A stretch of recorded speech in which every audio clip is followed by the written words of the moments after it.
Welcome to Buckets, brought to you by FanDuel Sportsbook. My name's Matt Moore. I'm the senior NBA writer of the Action Network, and this is your NBA Draft 2023 Best Bets episode. Join me today to catch up on all the latest in the rumors and intel and mock drafts, and all of that are two great draft bettors. We got Luke Swain, Vegas Refund on Twitter. He is one of the absolute maestros that we've got over the Action Network at breaking down the draft and betting on the draft, and his approach is scientific and it is dispassionate and it is clean, which is why I always appreciate talking to Luke, because he doesn't get caught up in all the nonsense I have to talk about with everything else related to the draft. Also joining me is Brandon Anderson, who's got takes about just about everybody in the draft. He's an absolute draftnik. He's a draft obsessed person most years. This year, he has still been, I don't know, you're still more draft obsessed than 90% of the planet, including me. We'll get his takes on everything. Want to let you know that everything we talk about can be found in the award-winning Action Network app. I have 2 articles up. I'm gonna have a third one up by the end of the time that you hear this. I've got a thing up on the latest intel with free agency and how those things play out. I've got a specific article about Damian Lillard. I got to update it because Mark Stein's report on Paul George, I've heard, not that it needs to be checked out, but after Mark Stein reported that, I was like, so PG? And then everyone's like, oh yeah, PG. And I was like, thanks for letting me know. So apparently PG is also on the board for a possible trade to the Portland Trail Blazers. The article does kind of go through what the chicken and the game of chicken that's looking at right now with the Portland Trail Blazers. They have very few options going into this draft for who they can trade for. If Paul George does not happen, if Zion Williamson does not happen, I will tell you right now that things are going to get real tense in the Rose Garden area. All right, we're going to do best bets today, but first I want to have go through the top section of the draft. I want to just go because that's where everybody like pays the most attention, and there's still a little bit of drama. No drama at 1. Victor Wembanyama. I bet Scoot Henderson to go number 1 back in like January. Luke was like, "What are you doing?" I was basically banking on at some point there being like a, hey, maybe something like, Victor didn't look good or suffered an injury, and like, I don't know. And like the gap was so wide, it never got there. So that bet's dead. I will live with that. I'll own that one. I would bet it again, but it's fine. Number 2 is where we start to get like an interesting kind of conversation. Luke, let's start with you. So this is what I've heard. I have heard there are 2 things out there. Brandon Miller's people have told everyone he's going to. So everything that you're hearing about Brandon Miller is in it too. That's going to be 2. My opinion is that's coming from Brandon Miller's agency. That doesn't mean that he's not going to. It doesn't mean that he is going to, because I checked in this morning and got told from several people, Charlotte has not made a final decision. Brandon Miller thinks he's going to, had a great second workout. They had him back in. He killed the workout, killed the interview. Everyone loves him. Sounds great. However, I am still a little bit like, I think that depending on the number, I think there might be some value on Scoot Henderson here. I do not think this is as certain as the market is reflecting based off of where I think this information is coming from, Luke. Yeah, so I mean, and I feel like we're stuck in a loop right now based like after the last year's NBA draft and even the NFL draft just a month ago, where like the odds were already flipping back and forth within a couple-hour time frame. And Waj tweeted out last night about Miller being the favorite to go number 2, and the odds flipped, and he was absolutely wrong last year. And it is crazy how much, like, if this was last year, like the odds probably would have quadrupled. Brandon Miller would be like minus 1,000, right? Just purely based off of last year. Like Miller's at minus 500 right now, and I definitely expect there to be a lot more movement. And I will say I'm with you. Like I don't think we know. I don't think anyone knows. Scoot did just have an interview, I want to say like 30 minutes ago, a press conference, and he's kind of implying, it was giving me like Portland vibes, where he was like speaking to like playing time and things like that, where there's another report about him in Charlotte this morning. So like, honestly, we don't know. Like if you want to get it on Scoot now would probably be the time. But you definitely missed your second opportunity, I want to say, on Miller, like prior to yesterday, where the first opportunity was when he was 9-1 a month ago. And then Scoot was the favorite for the last probably 5 days, and Miller went up to minus, I think he was like plus 200 at one point. So that was your second window. And I believe you've missed both windows at this point, and it'd be scoot or bust if you want to bet into it at this point. So I want to be very clear about my position on Adrian Wojnarowski, a future Hall of Famer and one of the most plugged in individuals in the history of the planet. Woj's hit rate is exceptional. So I'm not going to sit and look at last year's results, which look, we made bank on, like we did real well last year on Paolo. I'm not going to sit here and say that that's like not. I'm not going to sit here and say that there's reason to doubt Woj, but I will just say that there are all of these factors that wind up influencing what gets reported as far as like who's going where. And these decisions, I think, are fluid. And I think the biggest thing is just that Charlotte would probably be saying, we haven't decided. Like, we just haven't made the call yet. And if you're like, how can you not know 24 hours out? And it's like, very easily. You have until if this is such a big decision for your franchise, and it is, you don't get number 2 picks very often.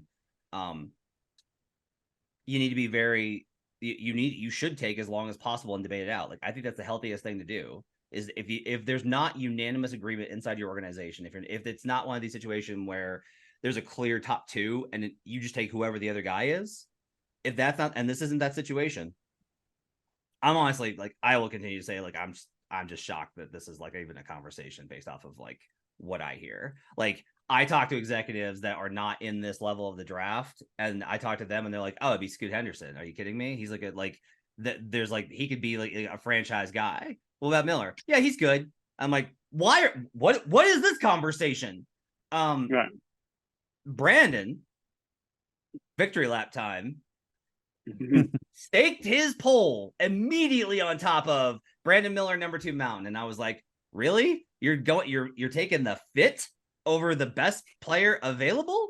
But what I did not factor in is that the Charlotte Hornets are the ones in charge of this pick. Brandon, I guess my question for you, I'm gonna let you victory lap, but also just like, do you have any interest in betting Scoot right now, given your opportunity to arb this? Yeah, I mean, I already had the arb spot, so I think I'm just kind of like watching and waiting for cash to come in at this point. The bet really wasn't even on Charlotte specifically to go for Brandon Miller. The plus 160 Brandon Miller was before the lottery even happened. It was just on, okay, here are the teams that could go at number 2. Here are the teams that would fit for. You yelled at me at the time, I think correctly so, in the draft, at the top of the draft, you should not be drafting for fit. You are drafting at the top because you suck. Take the best player. Everyone thinks Scoot's the best player. I think Scoot's the best player among not Wembanyama's we're talking here. Even I can admit to that one. I believe actually I was the one in our group chat like way back in the fall trying to convince you guys that we should be betting on Scoot to go number 1. So I'll take the fall for that one. It's not going to happen. But right now I see a Scoot number 2 at plus 275. So that's implied about 27%. So 1-4.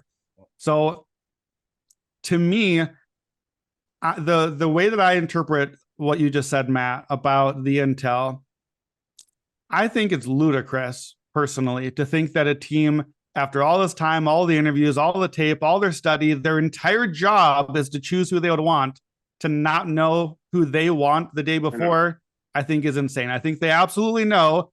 I just think they, quote unquote, don't know because it's one more chance to drum up some trade interest from the teams that would move up because they absolutely know no one's trading up for Brandon Miller. It's for Scoot. Yep. So I think that they, quote, don't know so that they can try and make one more push for the trade offer that they probably haven't been getting yet, hoping someone still makes that move for Scoot. So I think the question for me is, what's the percentage? Like these draft numbers get wonky sometimes, as we saw with Paolo Jabari last year, and we've seen a lot of other spots. The draft is binary. When guys put up their mock drafts, they can't put Scoot Henderson 40% at number 2, Brandon Miller 60%. Like, they can't do that. They can only put one guy at the spot. So then everyone else sees that. And now this mock draft has this. So everyone else is like, oh, well, that's a pretty reputable mock draft, or this is a good sourcing. We better do that. Like, they can't do part measures. We can. That's what we have to do as a bettor. So I think plus 275 feels too long for something that is being painted binary, like Brandon Miller is the pick. He's the guy. We have this now, versus the open field of possible uncertainty, or at least trade uncertainties. Matt, what percentage, because we can guess percentages, unlike a mock draft, I think we agree. First of all, guys, do we agree 100% or as close to it as we can, Scoot or Miller number 2? Two options. Do we agree on that? Yes? Yeah, easily. Okay. So what percent would you guess? Give me a second. For purposes of our discussion, yes. We'll get okay. You're going to give Amon Thompson like a 1% in there. Is that what your face is saying? It's more than that, but go ahead. Okay. So let's say then let's give it 97% of our 100. It's one of these two. How much of that percent, how much of the near 100% pie would either of you, Luke, you first, how much percent would you give Scoot Henderson to be in that range? There, to be number 2. What percent would I? What percent likely? Because we don't have to just lock in on 100%. This is the guy at number 2. What percent likely would you make it? I'll go first, and I will say that I think it's, what's the implied? Implied right now, the best number I'm seeing is 27%. I think it's like 40. This is guesstimate, but I'm telling you, it's like, I think it's 60-40.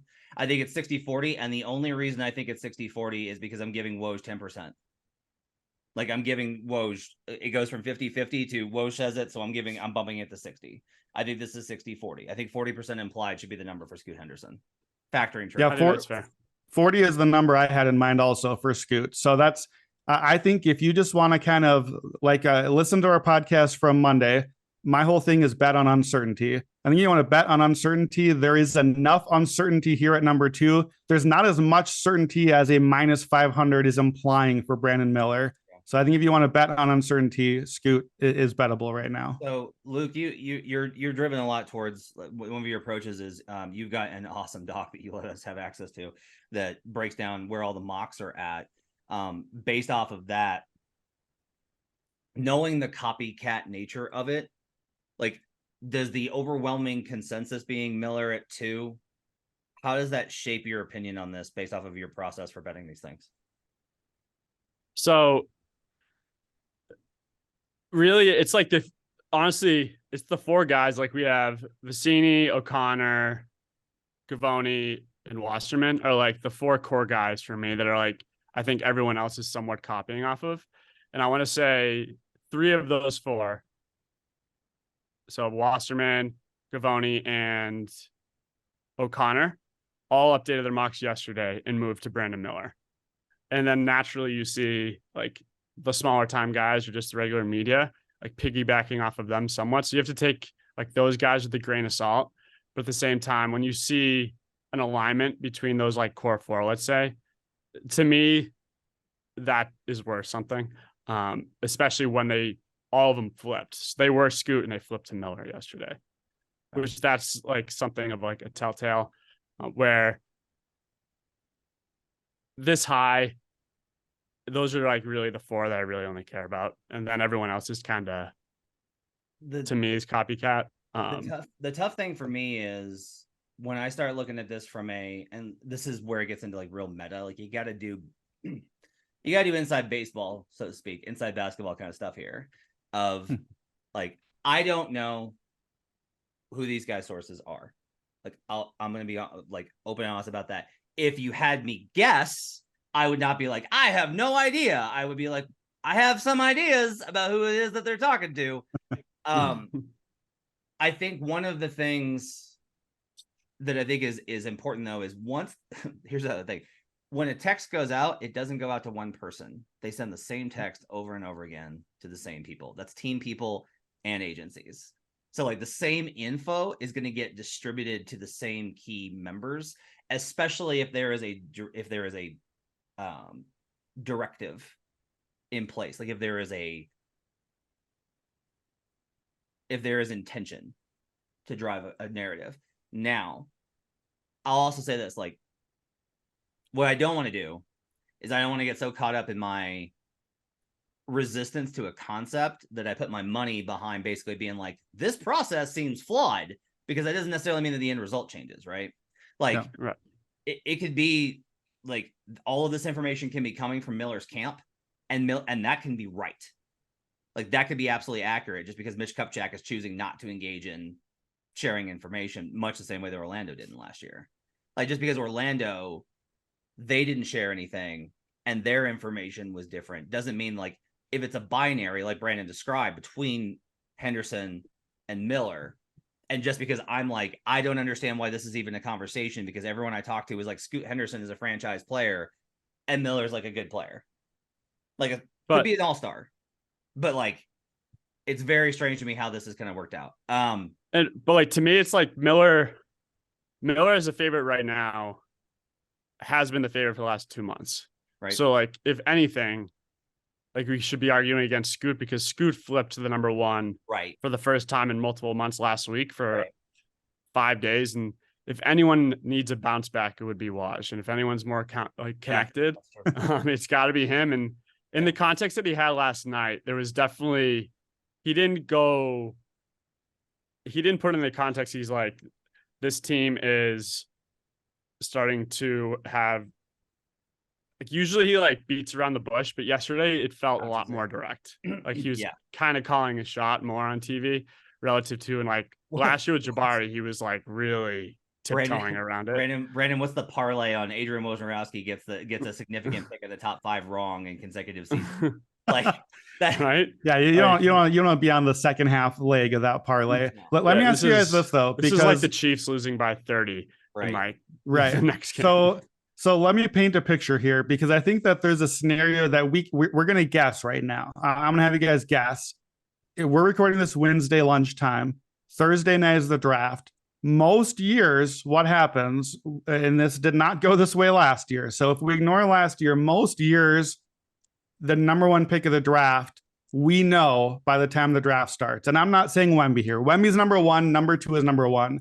Most years, something like 5 p.m., the tweet comes out, the Charlotte Hornets have decided upon X. Let's say that that's Brandon Miller. That seems like the scenario that looks likely at this point, that if there is that tweet, that it would be that. Let's say that Woj or whoever, a source, comes out 5 p.m. Thursday, a couple hours before the draft, Brandon Miller will be the choice. The odds move to like minus 2,500 for Miller. Scoot is now 10-1.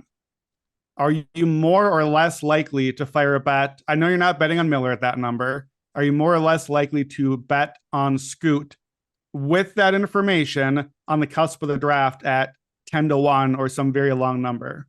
I am less likely, because at that point I have to feel like Charlotte has gone ahead and let the cat out. Like, that to me is like the opinion, is like, I would read that as that Charlotte has given permission to like basically announce that it's going to be Miller. I don't think that tweet comes personally. Okay. But I'm Luke, the same. I'm less likely. I mean, like, last year was, I don't think we'll ever relive again. Like, the chaos of last year is, you kind of got to treat as an outlier. And if it's like someone like Waj, like Shams making a statement like that, I'm kind of just moving on, hoping got good. That's fair. My instinct as the long shot seeker is to dig in my heels and say, well, nothing would have changed between now and then. If my feel right now is that this is a trade up possibility, then why couldn't that trade offer still come in now that they've said even more, here's our pick, here's our guy? Why couldn't that trade offer still come in that 2-hour window and at a much better number, 4 times the price? But you're right. We got reporters with egg all over their face last year, and these guys are not going to want to do that again a couple hours before the draft. So the human side has to factor in. All of the other thing I will say is that all of the trade talk with Charlotte, from what I've, and again, it's just me, what I've heard, it's died down. Toronto and New Orleans both talked to Charlotte, and then like, I didn't hear anything about it again. So it sounds like Charlotte's basically like, this is what I don't understand. Again, this is what I don't understand. They're not taking the best player available, but they're also demanding an insane return on the number 2 pick. And I'm just like, you guys are really going to turn down offers that are probably going to get you better players to take a worse player at number 2. Now, again, I want to be very clear. Brandon Miller could be like a 5-time All-Star and like a top 10, like a top 5 player. That like I have no idea. I have no idea. I am just saying that based off of the information, like how it's been presented to me, none of this makes sense. But if you also tell me like, what's the variable that makes all this make sense? It's Charlotte. Oh, okay. All right. Well, that tracks then. Let's go to number 3. Let's move on. And so go ahead. And honestly, the beauty of it, and it is the beauty of like the NBA relative to the NFL, where like really, no matter the order of those two, like given like chaos, like the top 10, it doesn't like there isn't a domino effect really between who goes second or third. Like the top 10 is very, it's in compartments where like those 2 are going to go there. Then we got 3 guys going the next, and like the order can go any way, and the domino isn't going to be like a ripple effect where in like the NFL you have team needs and quarterbacks where if one guy's gone, team needs to come into play, means someone else could fall to the top 10. Yeah. Let's go to number 3. So the Blazers have, I like as I said, I kind of wrote about this. It's either Zion Williamson for the number 3 pick. It's like Zion Williamson and stuff, or Zion Williamson for the number 3 and stuff, or it's Paul George for the number 3 and stuff, are the 2 things that are kind of on the board. It's always possible someone comes in late and there's something that I don't even see coming. Like that's always entirely possible. And by me, I mean like anybody, like all of us are just caught blindside by like what's out there. That there are teams that operate in complete silence, like total lasagna. I will say this, that I don't. Okay, well let me put it this way. So I was like, no one's moving up for anybody but Scoot Henderson. That was my position. Even like, I don't know, Sunday. I may have said that on Monday's pod. Did hear from a few people that apparently Amen Thompson has just like annihilated workouts, and he's a player that folks can fall absolutely in love with. I haven't decided whether I want to bet Amen Thompson to go number 3, which would be an insane long shot at this point. But let me put it this way. It wouldn't be absolutely insane. Like to me, if you just asked me to do like, what's like the most likely scenario based off of the evaluations from the people that you talk to, including draft consultants, for me, it's like, it would be Victor and then Scoot and then Amen and then maybe Miller and then like whoever else. Right. And there's value to be found there, but that goes against everything that's been projected. And I am like subject to, even if that's like the evaluation, I have a hard time getting there in terms of being so confident as to bet that. Maybe I should, maybe that'd be a good bet, but I have a really hard time getting there and ignoring everything that we hear about Miller. I just have a hard time with it, even though whenever I talk to guys about Miller, a lot of it is just like, well, we haven't really factored in like, they're like, he's on our board, but he's not going to be there because Charlotte or the Blazers are going to take him. That's what's been kind of like interesting about that dynamic. So I will just say, good. What teams did you say are like the most like tight net? Like they have like no leaks. Like to me, it's like the Rockets, the Thunder, and maybe the Magic. The Rockets are we just have no idea. I would push back on the Rockets. The Rockets are extremely leaky. OKC, San Antonio, Boston, Miami, but that never matters because they never draft anyone.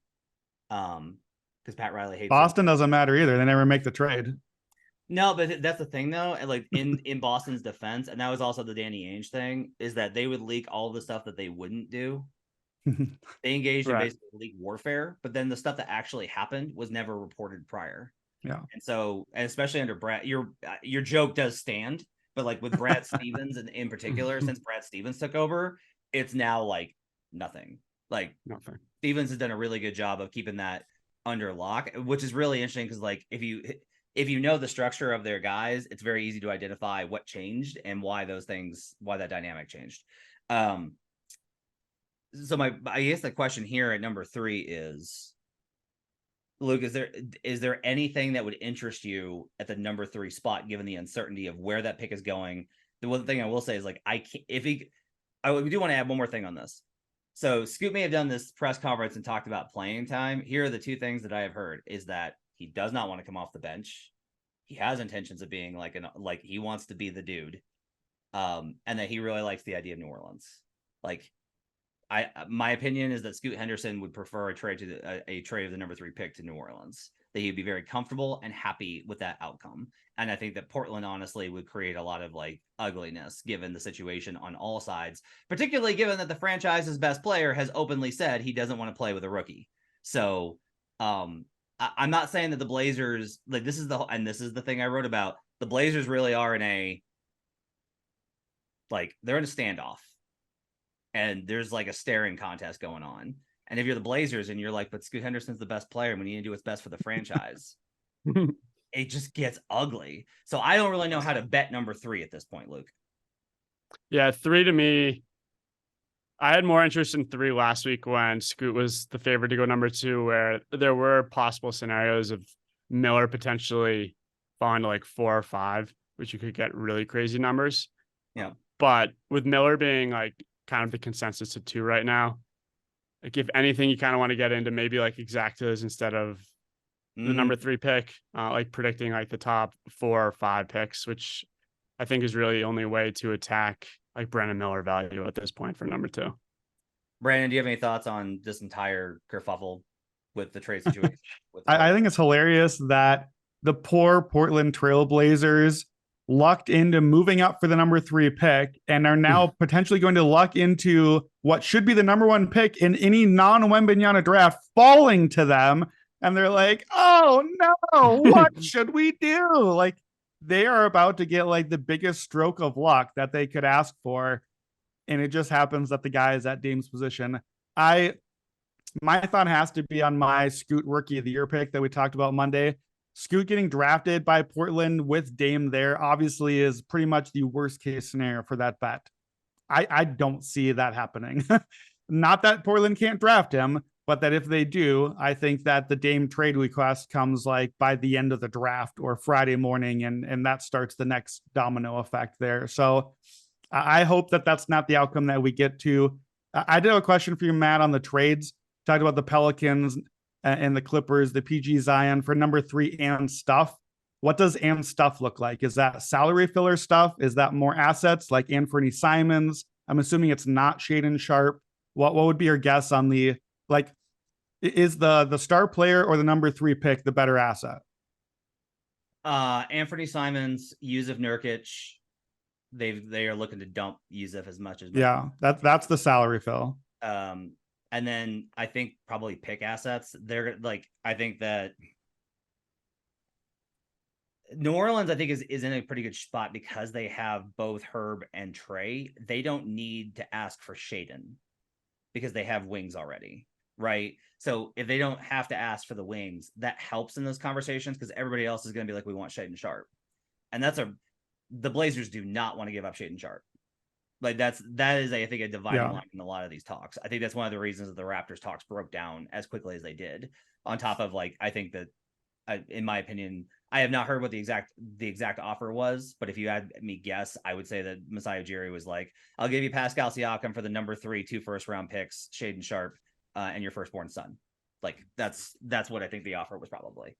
So like I said, I don't know that there's like a way to bet number 3 here other than like, maybe like if I get to where I just can't break my instinct on it, and this would be an instinct and not an intel bet, so feel free to ignore this one. But Ahmed's 2,200 to go number 3, and like to me, I think that is long, considering what I think of how this is. What's interesting is there's how the consensus looks, but that doesn't matter if the individual player, like teams involved in the selection order, are not there. Mm-hmm. And so that dynamic makes things a little bit difficult. But I just find that number to be not accurate given how people feel about Amen Thompson and how they feel about Scoot Henderson, which those two guys are like, those guys are rising in these could be franchise guys. I have yet to hear anybody be like, Brandon Miller is a franchise guy. Again, I want to stress, don't cold takes me on this. I'm going off of what I've been told. I could see Brandon Miller in Summer League and be like, Brandon Miller, Rookie of the Year. Entirely possible. I am going off of what I've heard.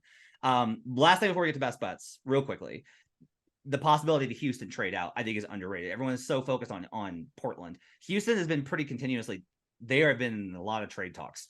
I want to give some context on this. Houston has offers out to multiple veteran free agents already.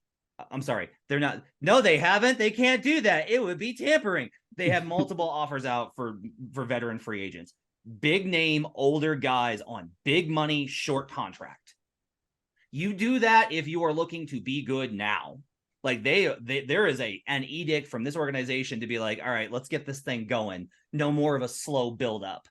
That's usually a bad thing to do, by the way, as an organization. Also, it's problematic when your best player is Jalen Green. But that if that's where they're at, then that means that they're more likely to make a trade because they can get more veteran assets and get more depth here. They also already have Jalen Green and Jabari and Alperen Şengün for a young core. So if they whiff out on all of these free agents, if all of those guys re-sign with their current teams who are also offering them a lot of money on those deals, if they whiff out completely, they don't need like a franchise guy. Would it be great if they got Scoot Henderson? For sure. They would. Like if Scoot Henderson fell to 4, he's there instantly. Like that, they are jumping over each other like zombies to get to that phone.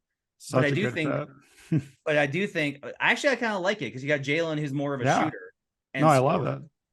That's what I was going to say is your Amon to number 3 bet, I think should be an exact 1 through 4 outcome and put Amon at 3 and then Scoot at 4, Miller to MB1. I just looked it up. No one's offering anything that doesn't have. you can't bet. You can bet Amon top 3, but you can't bet the exacta with Miller outside the top 3. Now, that's probably for good reason, right? Like everybody agrees Miller's going 2. Why would the Blazers pass on him at 3? Like I totally understand. Like I'm not arguing that the book is wrong. I am just saying based off of the information that I've heard. And I can just, again, a lot of this is like, I'm not talking to everybody. If I expanded my reach, I would probably wind up with a better consensus, and maybe it would reveal that Miller is. I'll be like, oh no, I was told, because like a lot of this is like I made an instinct bet against Chet number 2 last year and got killed on it because I was just like, I don't think that he's an OKC guy. And then I talked to OKC later and they were like, oh, he's been our guy since November. And you're like, you know, and you can't even be like, couldn't you have shared that information with me yesterday? Because they'd be like, we don't share any information with anyone.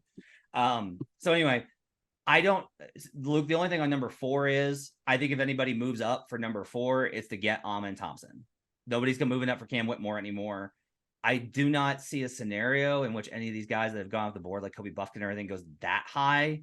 I don't think Jarris Walker goes there. So it's basically just like a team that looks to get Amon Thompson or Scoot. If Scoot were to fall, then I think teams would be like calling Houston all over the place. Like if Amon surprisingly went 3 and Charlotte did the Miller thing, then I think Houston's in a great spot to trade that pick. Oh, Whitmore. What a fall from grace. Like I've never seen anything like that. I mean, my God. Yeah. It's rough. Let's get the best bets because we are deep in the clock now. We'll go around the table. We'll give our best bets for the draft, and then we'll come back and we'll do the cap on it. We'll go around the table in kind of a draft order. It'll go me and then Luke and then Brandon. My 3 are going to be Derrick Lively, top 10, plus 200. Jarris Walker, under 6.5 still at plus 100. Trace Jackson Davis. Am I pronouncing Trace Jackson Davis correctly, Brandon? Thank you. By the way, Brandon, if we pronounce anything wrong, please correct us. Like, just correct us. Right. I forgot to tell you that on the show the other day. Trace Jackson Davis, first rounder, plus 300. Luke, what are your best bets for the NBA draft? So my first one, I'm going to go with Jordan Walsh, round 1, plus 2,200. Woo! And then I'm going to go Keontae to be drafted before Hawkins, which is a matchup, plus 155. Okay. And then my third one is going to be Asar under 5.5, plus 200-ish, give or take. And those will be the 3. Okay. Brandon, I'm excited to hear which of these you've selected to list here. As usual. You told me to list them all, so I'm listing them all. Here are my best bets. I got one responsible bet and then some long shots for you. My responsible bet, Gigi Jackson over 26.5 is minus 160. I'm gonna hopefully use that to fund some of my long shots. So here's the long shots. Jalen Hood-Schifino, top 10, 20-1. Derrick Whitehead, top 20, plus 750. I like the Jordan Walsh first round pick. I think I see a plus 3,000 out there. I'll take it at the 22 if that's the best number. Andre Jackson, first round, 5-1 also. And then I may do a Big Ten bet. Big Ten first round picks under 4.5 plus 170. But that one is kind of directly in the face of the Trace Jackson Davis. So I'll talk through them quickly when we get there. Okay. So we'll go around the table here. I'll start with Derrick Lively, top 10.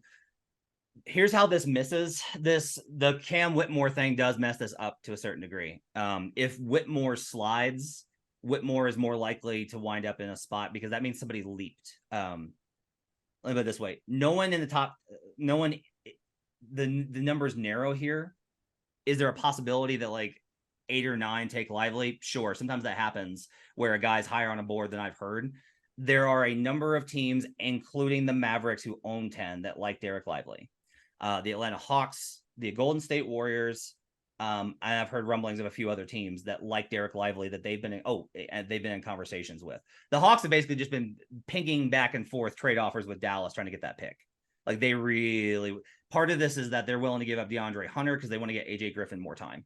So there's an opportunity for them they want more bigs because they're going to move Okongwu into the starting unit and they need another big. So they're going to go after Derrick Lively. I just continue to feel like there's enough interest in Derrick Lively that we've talked about this on Monday's show. When there's enough buzz around a guy at 10, that winds up getting into those other teams who then take the teams lower and then they take a look at those guys and then they're like, oh, hey, like there's something really here. Lively's killed the workouts.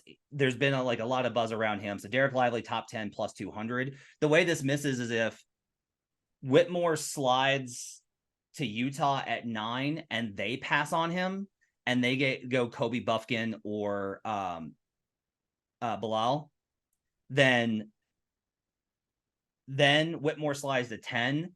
And now you got a guy that at one point was projected 5 before some what are referred to as yellow flags in a report on the medical side. What's interesting is I heard that it wasn't medical. Like there's been some talk about the medical stuff, but I've heard just like the workouts were really bad. Which it's a combination of bad things. Yeah, it's a combination of bad things. So if Whitmore goes 10, now Lively bumps. And that's the problem. No, there's more likely that a team reaches for Kobe Buffkin or Bilal than it is for Derrick Lively. But I still think that all in all, Derrick Lively top 10 plus 200 is good value. So I'm going to go ahead and I'm going to bet that. Luke, give me the cap on Osser. Asar. I got the wrong one. It's hard. I know. Got the wrong one again. Asar. Give me the cap on Asar. I apologize again if you missed Monday's show. There was an actual Athletic article that clearly did the pronunciation of him as Asar, and that got stuck in my brain because I was saying Asar the entire time in my head. Give me the cap on Asar Thompson under 5.5. So Asar I think he was the first over under, one of the first to come out, and his over 5.5, I think got all the way out to minus 300 plus at one point, and it just stayed at 5.5 where you were kind of wondering why they weren't moving it. I'm not saying they knew anything, but it just stayed at 5.5, and Cam Whitmore has been the automatic guy to slot in at 4 or 5, pushing Asar up. And then you hear all the reports about Whitmore falling all the way, maybe even out of the top 10 or 9 or 10. And that really has created a situation where the Pistons at 5, to me, are one of two guys. It's going to be Asar or Walker, assuming they pick there. And then we have at 4 reports that some teams favor Asar over Amen potentially, which I don't buy as much because Amen you're kind of just slotting at 4. But the two scenarios there at plus 200, where James Edwards is probably the main Pistons reporter I respect, and I read all this stuff. And he was the guy that actually came out first about Whitmore falling. I'm speaking to the Pistons having no interest in Whitmore. And then he's gone on to have Asar number 1 on his Pistons big board. He came out with a draft guide today, and it was Asar, and then it was Amen, and then it was Whitmore and Walker was how he listed them in that order. In his opinion, he nailed their pick last year, and his opinion is just the one that I respect the most when speaking to the Pistons. His job is the Pistons. And we really don't know, and it is really between those two. And I could see a slim scenario that he goes 4, And then I also see a lot of scenarios that he can go 5 over Walker, where I think people are kind of just slotting Walker in at 5 a little bit too much. Where Asar plus 200, that is just great value at under 5.5. Yeah, that's what's funny is you're going up against me, and I want to hit this real quick, Brandon, just because we're pinging kind of back and forth. I need to hit this. So I've got Asar, I've got Jarris under 6.5. So I get another spot on it. So it's possible that like he goes that Asar goes 5 to the Pistons, and then Jarris goes 6 to the Magic. I will say like the Magic are more likely to take Black. Like they are more likely to take Anthony Black, even if Jarris Walker is there.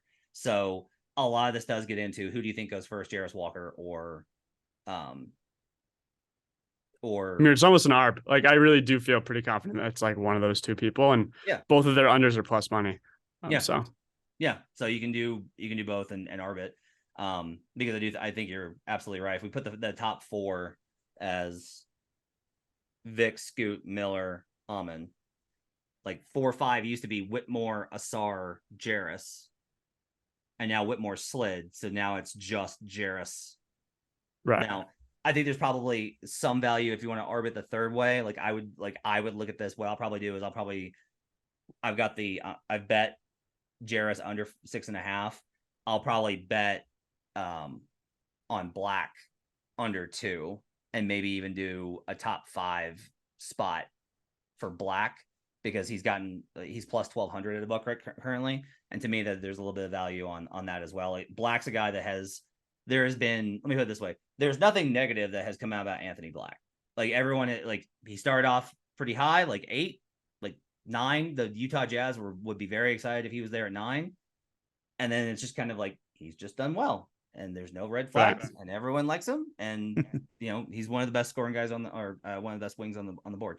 So like like if juice wasn't a thing, which in the draft market for a lot of people it's not, which is totally fair, but Black under 8.5 is probably the best over under on the board right now.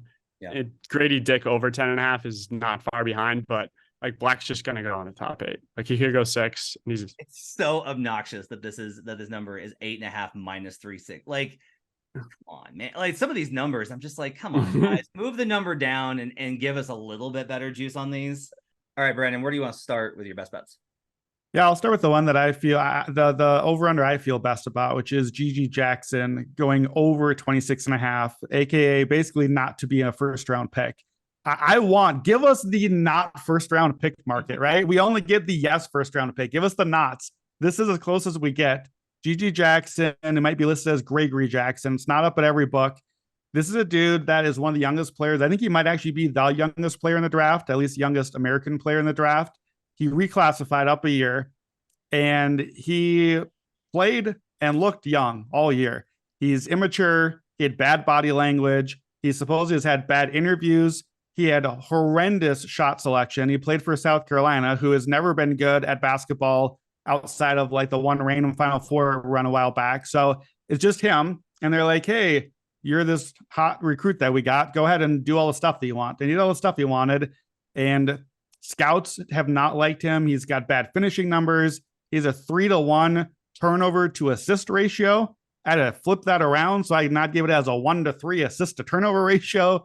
He's had bad feel, and he has an agent, as far as I know, that has no NBA players. So that's going to hurt the connections and the calls and the trying to make up for some of the stuff.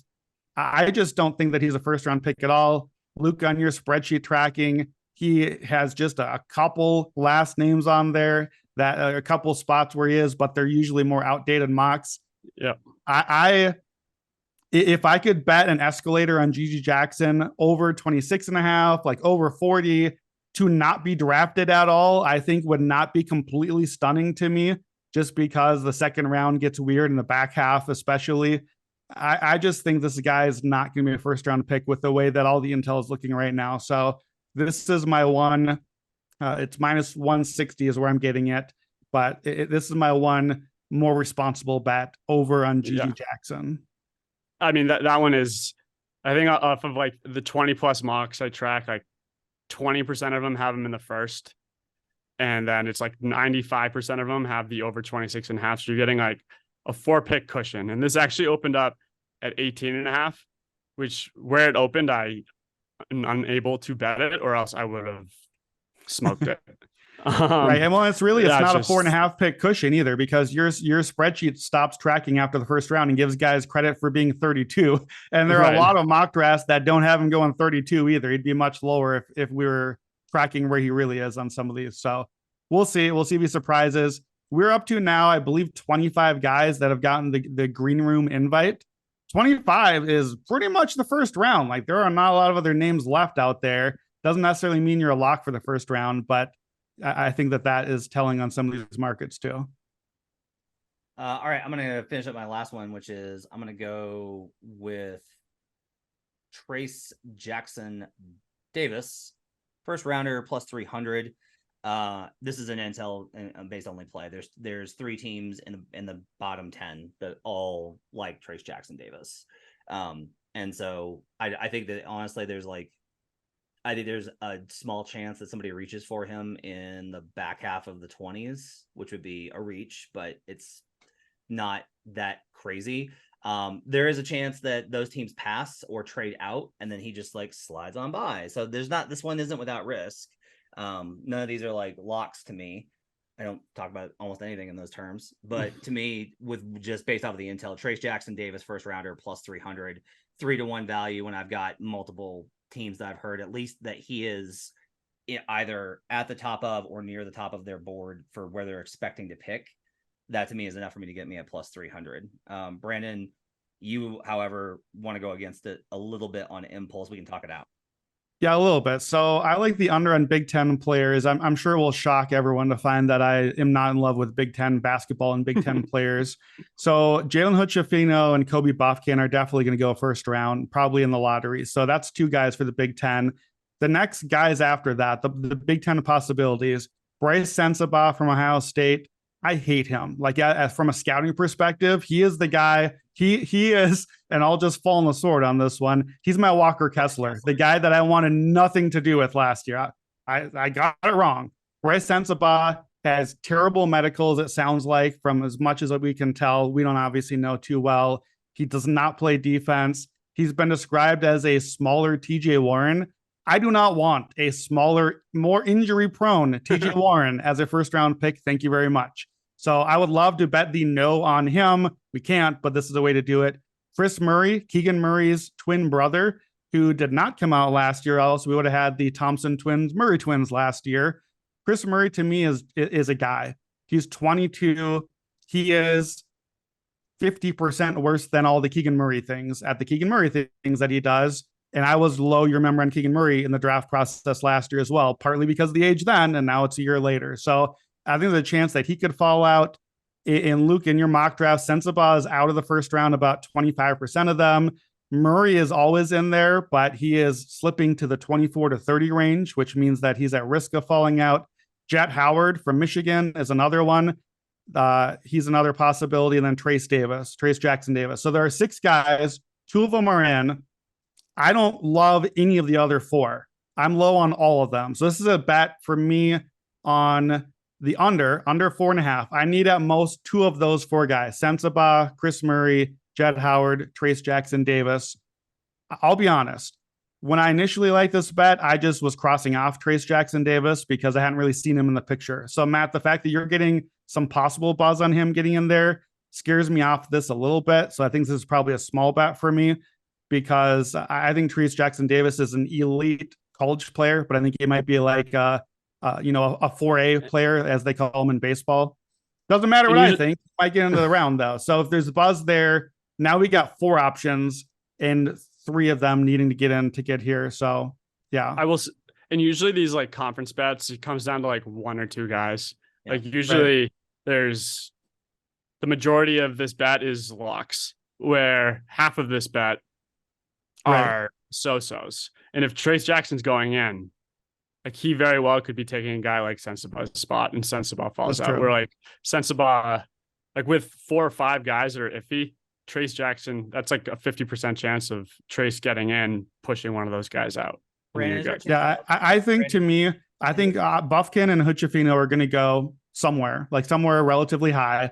I think there's a pretty good chance for this bet that we get to 22, 24 range, and it's still just those two. And now I'm just counting down picks saying, okay, I just can't get three more Big Ten guys in here between Sensabaugh, Chris Murray, Jett Howard, Trace Jackson Davis. If one of those names was already gone by 23, 24, now I'm starting to be in real trouble. But it's a plus 170. I think that the number is slightly in my favor. I would love a no on Sensabaugh. How do we ARB this? Like, what's our value on the ARB here in terms of if we do Trace Jackson first rounder? Like, is there a scenario where Trace Jackson is not a first rounder and the over hits? No, I don't think you try that. I mean, there is a scenario, like as Luke is saying, because if Trace gets in and these other guys are at risk of falling out, then maybe he took one of their spots. I think you gotta make your choice. If you like the Trace bet, you like the intel, then I think you skip mine. If you like mine, I think you skip Trace. I don't think you want to try to get both, because now you're getting in the 6th out of 6 guys who is lowest on the mocks, and you're taking a spot out of your bet. But my question here is, can you hit both? What happens if Trace is a first? If Trace is in, so we got Trace, Huchefino, Buffkin. That's 3 locks then at that point for first round. So now we can only have one more Big Ten guy. Sensabaugh's got to be out because he's the most likely of the other ones. I think it's probably Jett Howard stays in, Chris Murray's age drops, Sensabaugh drops. My bigger question here is, if I'm wrong on Jackson, what are the odds that it hits over 4.5? I mean, that's effectively the bet I'm making. I am betting that you are wrong on Jackson Davis. If I didn't feel that, I wouldn't want to make the bet. So that's why I like the plus 170. That's why I think I'm going to ARB it. I think I am going to bet both, because I think I'm going to bet the Jackson first rounder at 3-1, and if I'm wrong, under 4.5 hits. Does that track? I know you hate. Yeah, I think so. I know you hate taking money off of the ROI, but yeah, I mean the whole point of me betting the long shots is to get the tasty number. So, but it makes sense. We have different philosophies. Your philosophy makes sense there. All right, Luke, hit me with the Walsh bet. So Walsh is one at like plus 2,200. Opened at, I want to say 30-1, and Walsh is just one where he could have stayed in school. And a lot of people kind of questioned why he was coming into the draft. And those are the types of scenarios you have to like wonder about, like a quote unquote promise, if they actually exist. Because him staying in the draft kind of spoke to the expectation he might have on where he's going to be drafted. And then Wasserman yesterday, who's probably of like those core 4 going into this year, he was probably like my top guy. And he's been updating his mock multiple times a day, which has been wild with no notification whatsoever. And he all of a sudden put Walsh, I think it was at pick 25. And in one of his intel pieces that actually aligns with another one I was reading, Walsh was one of the risers he's had. And there were, I think he said 4 teams in love with him. We're at 30-1 odds just based off of Wasserman, who I respect a lot. And then kind of you have to read in the tea leaves between why he stayed in the draft and just his overall like evaluation. He's just going to be solid for 10 years. In the back half of the first round of the NBA draft, where I think the trades over under is like 8, like literally anyone can go.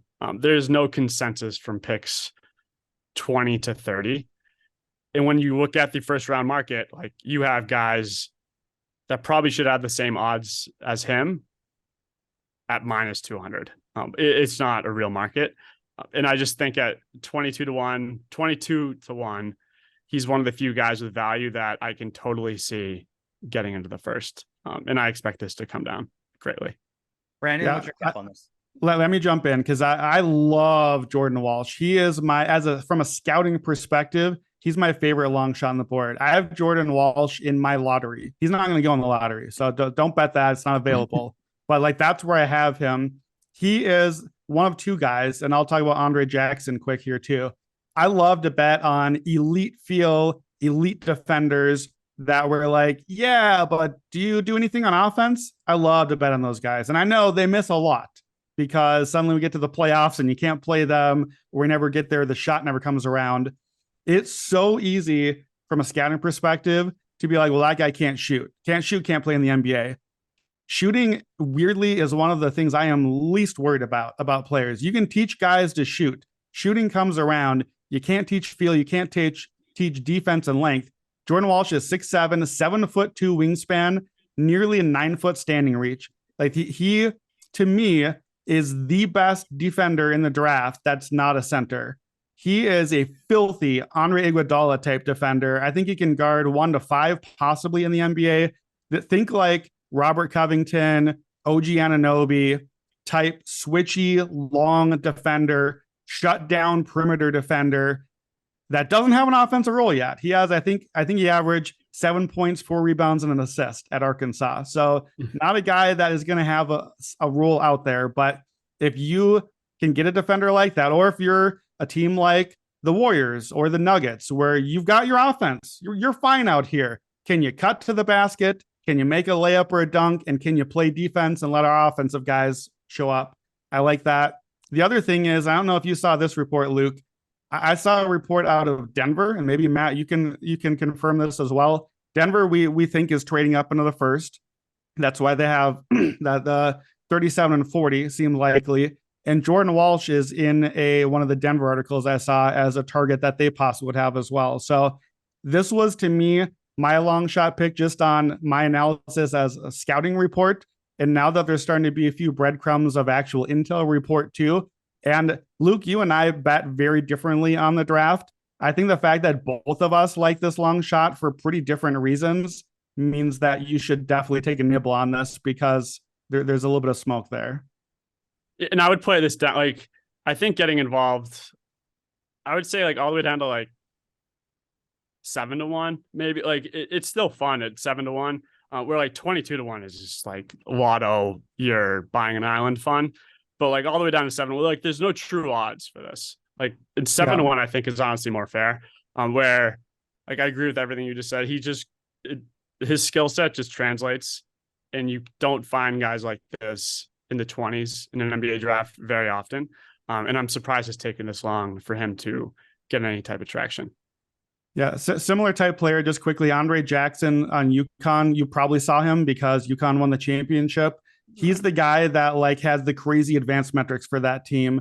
To me, Andre Jackson potentially is wing Draymond.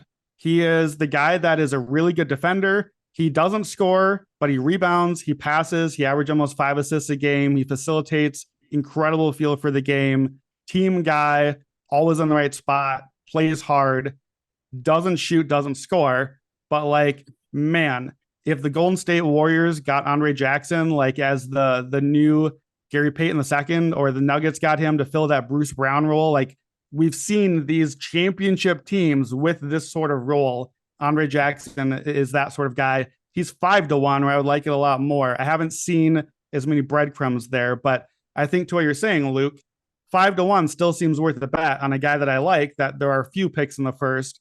I think that's kind of what Jordan Walsh maybe ought to be as well. All right, let's hit Keontae to go before Hawkins. Luke, this is the first. You were the. I am interested to hear your case for this, given what I've heard about Keontae George. Yeah, so I mean, candidly, I'm on the Keontae over 12.5 from weeks ago, and he was one guy that's just been slotted. Like a month ago, he was slotted in the lottery, and his stock has just fallen off a cliff almost. Where you can see him in mocks in the 20s.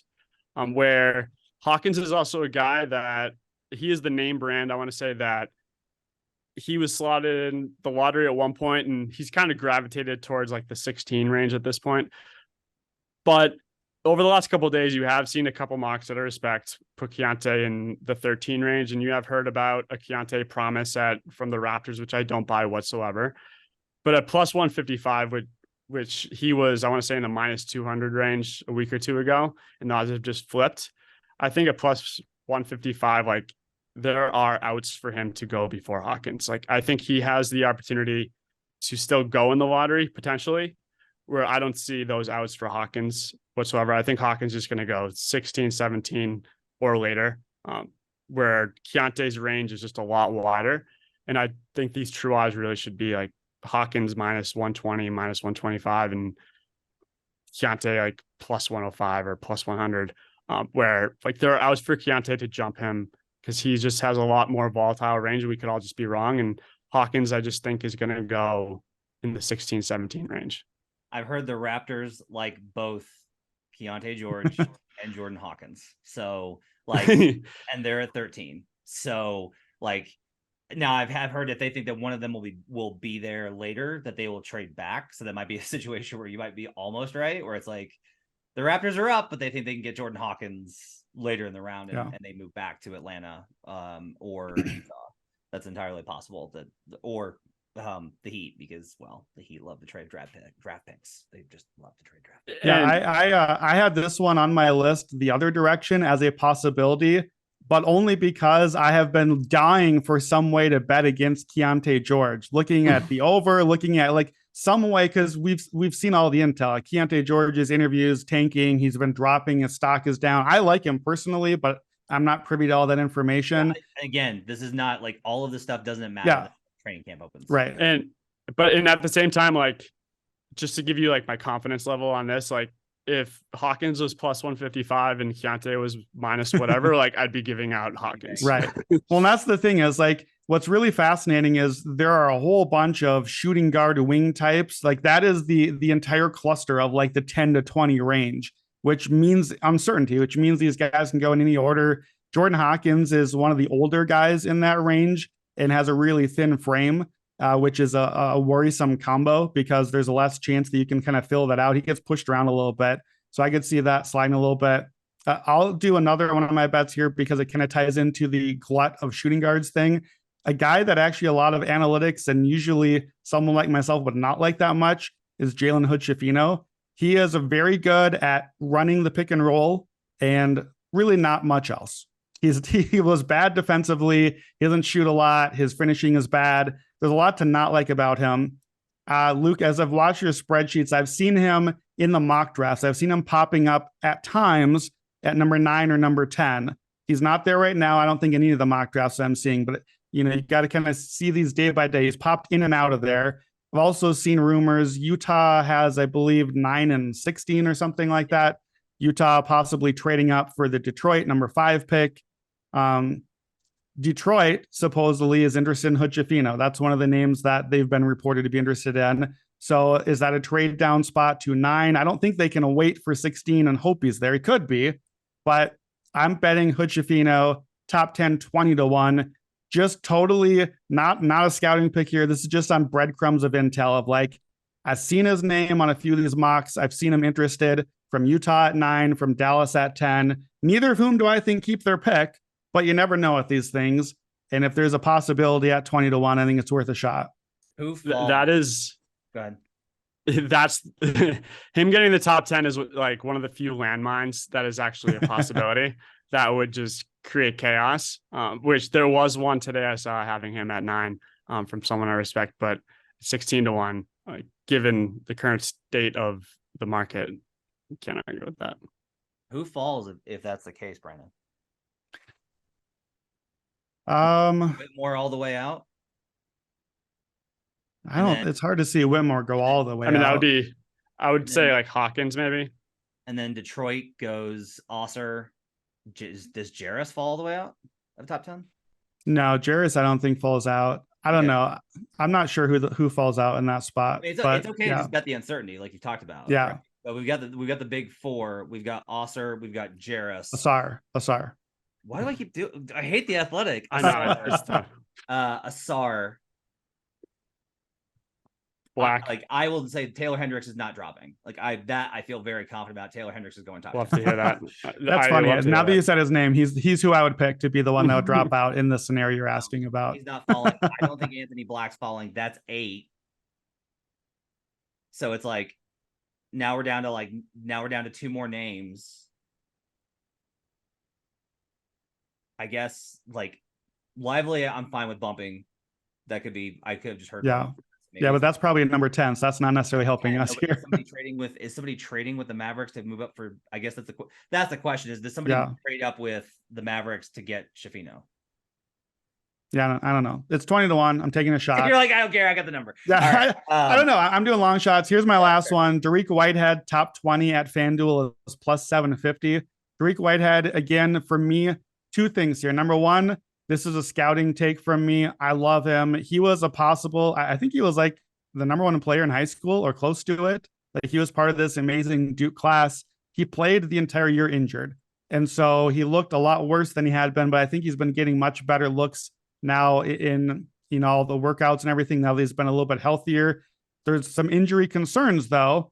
And so he's a wing player. He was a knockdown shooter, even at Duke, even with the injury. The explosion, the athleticism he's supposed to have wasn't there this year. So that's the question on injuries.